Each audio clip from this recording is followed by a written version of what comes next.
আসসালামু আলাইকুম সবাইকে। হেদায়েত পাওয়া কত বড় রহমত এবং হেদায়েত হারিয়ে ফেলা কত বড় দুর্ভাগ্যের বিষয় তা নিয়ে আলোচনা করব।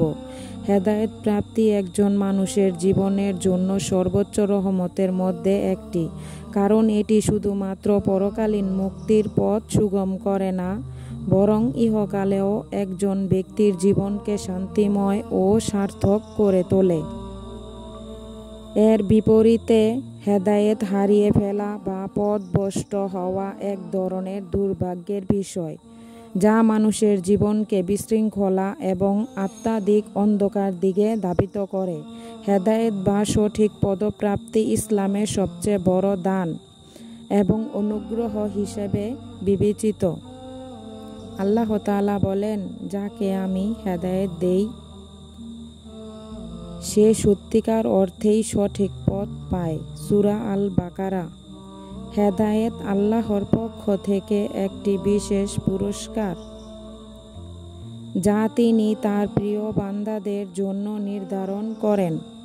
হেদায়েত পাওয়ার মাধ্যমে একজন মানুষ তার জীবনের প্রকৃত উদ্দেশ্য খুঁজে পায় এবং আল্লাহর কাছে নিজেকে নিবেদন করার সুযোগ পায়। হেদায়েত শুধুমাত্র একটি ব্যক্তিগত উপকারেই সীমাবদ্ধ নয়, বরং এটি একটি সামগ্রিক কল্যাণের উৎস। এটি মানুষকে নৈতিকতা, আদর্শ এবং সহানুভূতির শিক্ষা দেয়। হেদায়েত প্রাপ্ত মানুষ সমাজের জন্য কল্যাণস্বরূপ, কারণ তার আচরণ, মনোভাব এবং কাজ সবই কল্যাণের দিকে পরিচালিত হয়। তিনি অন্যদের সঙ্গে সদাচরণ করেন, অন্যের অধিকার রক্ষা করেন এবং দুর্নীতি ও অশ্লীলতা থেকে নিজেকে দূর করেন। ফলে একজন হেদায়েতপ্রাপ্ত ব্যক্তি নিজে যেমন সুখী হন, তেমনি তার আশেপাশের মানুষও তার থেকে উপকৃত হয়। হেদায়েতের ফজিলত। হেদায়েতের গুরুত্ব বোঝা যায় পবিত্র কোরআনের বিভিন্ন আয়াত এবং হাদিস থেকে।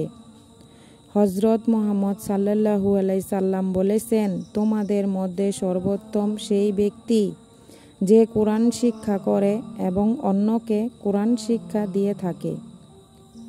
কোরআন শরীফ আমাদের জীবনের এক পরিপূর্ণ গাইড, সঠিক পথ দেখায় এবং আল্লাহর কাছে আমাদেরকে আরও নিকটবর্তী করে তোলে। আল্লাহ তাআলা সূরা ফাতিহাতে আমাদের প্রতিনিয়ত দোয়া করতে বলেছেন, আমাদেরকে সঠিক পথে পরিচালিত করো। সূরা ফাতিহা। এই আয়াত থেকে বোঝা যায় যে হেদায়েত এমন একটি ধারাবাহিক প্রক্রিয়া যা জীবনের প্রতিটি পর্যায়ে প্রয়োজন। এটি একটি স্থির অবস্থা নয়, বরং আল্লাহর রহমতের অধীনে চলমান একটি প্রক্রিয়া। মানুষ জীবনের বিভিন্ন পর্যায়ে নতুন নতুন চ্যালেঞ্জের সম্মুখীন হয় এবং সেসব পরিস্থিতিতে সঠিক সিদ্ধান্ত নেওয়ার জন্য হেদায়েতের অত্যন্ত জরুরি। যে ব্যক্তি নিয়মিতভাবে আল্লাহর কাছে হেদায়েতের জন্য প্রার্থনা করে, সে জীবনের প্রতিটি বাঁকে সঠিক দিক নির্দেশনা পায়। হেদায়েত হারিয়ে ফেলার দুর্ভাগ্য।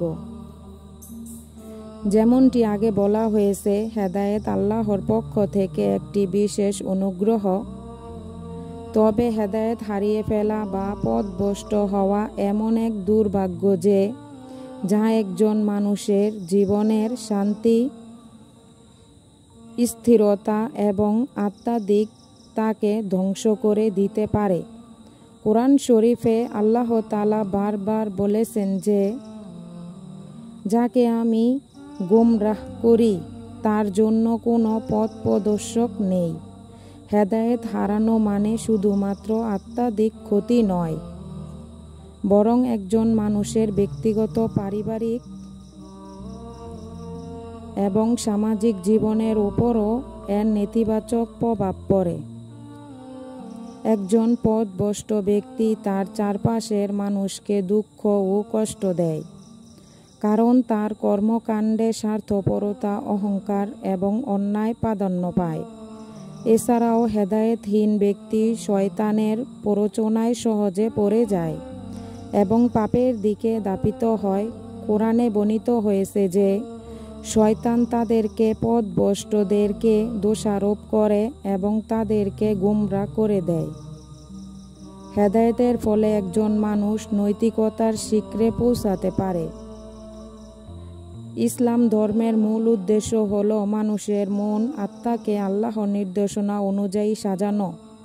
হেদায়েতপ্রাপ্ত ব্যক্তি সবসময় সত্যের পথে থাকে। তাই আমরা হেদায়েত পাওয়া অনেক বড় রহমত এবং হেদায়েত হারিয়ে ফেলা কত বড় দুর্ভাগ্য যে তাই আমরা আল্লাহর কাছে বেশি বেশি দোয়া করব। আল্লাহ আমাদের হেদায়েত দান করেছেন আমাদের জীবন থেকে, যাতে আমরা হেদায়েত হারিয়ে ফেলতে না পারি।